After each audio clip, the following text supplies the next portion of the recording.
করলেই কিন্তু তওবা কবুল হবে, তওবা করলেই কবুল হবে না। তওবা কবুলের শর্ত হচ্ছে 5টি। কয়টি? 5টি শর্ত যদি আপনি না পূরণ করে সারা জীবন তওবা করেন, আল্লাহ তাআলা আপনার তওবা কবুল করবেন না। নাউযুবিল্লাহ। এই জন্য তওবার 1 নাম্বার শর্ত হচ্ছে নিজেকে অপরাধী হিসেবে আল্লাহ তাআলার কাঠগড়ায় দাঁড় করা, নিজের ভুল স্বীকার করা যে আল্লাহ এই ভুল আমি করেছি, এই গুনাহ করেছি, এই ধরনের গুনাহ আর আমি জীবনে করব না। এটা হলো 1 নাম্বার। 2 নাম্বার, অনুশোচনা করতে হবে। আপনাকে অনুশোচনা করতে হবে, আসলে মারাত্মক ভুল করে ফেলছি, এ ধরনের ভুল আর করা যাবে না, এই ধরনের কাজ আর করা যাবে না, এরকম স্বীকৃতি দিতে হবে। 3 নাম্বার, আপনি আল্লাহ তাআলাকে বলবেন যে আস্তাগফিরুল্লাহাল আযীম, লা হাওলা ওয়ালা কুওয়াতা ইল্লা বিল্লাহিল আলিয়্যুল আযীম। এইভাবে করে আপনি আল্লাহ তাআলার কাছে তাওবা করবেন। 4 নাম্বার, আল্লাহকে স্বীকৃতি দিবেন জীবনে এই ধরনের পাপ আর আমি করা যাবে। এটা হলো 4 নাম্বার শর্ত। 5 নাম্বার শর্ত হচ্ছে যে হাক্কুল্লাহ, বান্দার হক। কার হক? বান্দার হক যদি নষ্ট করে সারা জীবন আপনি তওবা করেন, আপনার তওবা কবুল হবে? কবুল হবে না। হয় তার হক আদায় করে দিতে হবে, না হলে তার কাছে মাফ চাইতে হবে। এর আগে আল্লাহ তাআলা আপনাকে মাফ করবেন। এই 5টা শর্ত যদি আপনার ফিল আপ হয়ে যায়, একজন আপনার তওবা কবুল করে নেবেন, তিনি কে?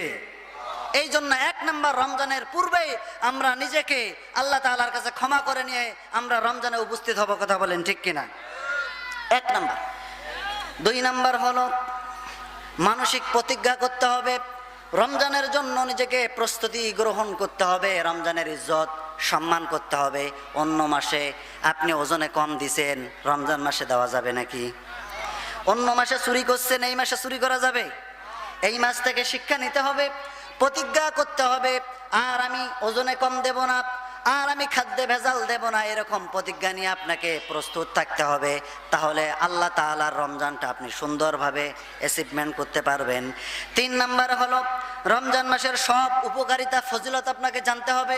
তার কারণ ফজিলতগুলো যখন আপনি জানবেন, তখন সেই ইবাদতের প্রতি আপনার আগ্রহ তৈরি হবে। কথা বলেন ঠিক কিনা?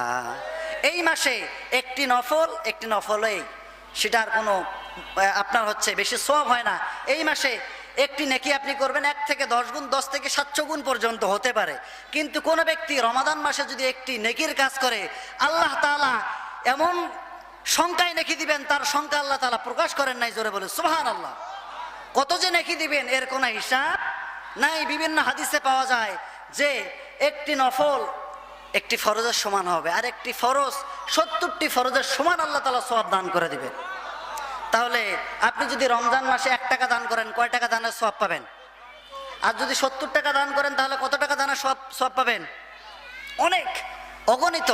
সুতরাং রমজান মাসে হাদিয়া দিবেন মা বাবাকে, হাদিয়া দিবেন স্ত্রীকে, জামা কাপড় কিনে দিবেন। প্রয়োজন আছে না নাই? এই মাসে যদি রমজান মাসে একটি জামা যদি আপনার স্ত্রীকে গিফট করেন, অন্য মাসে 70টা জামা গিফট করার মতন সওয়াব। কথা বলেন ঠিক কিনা?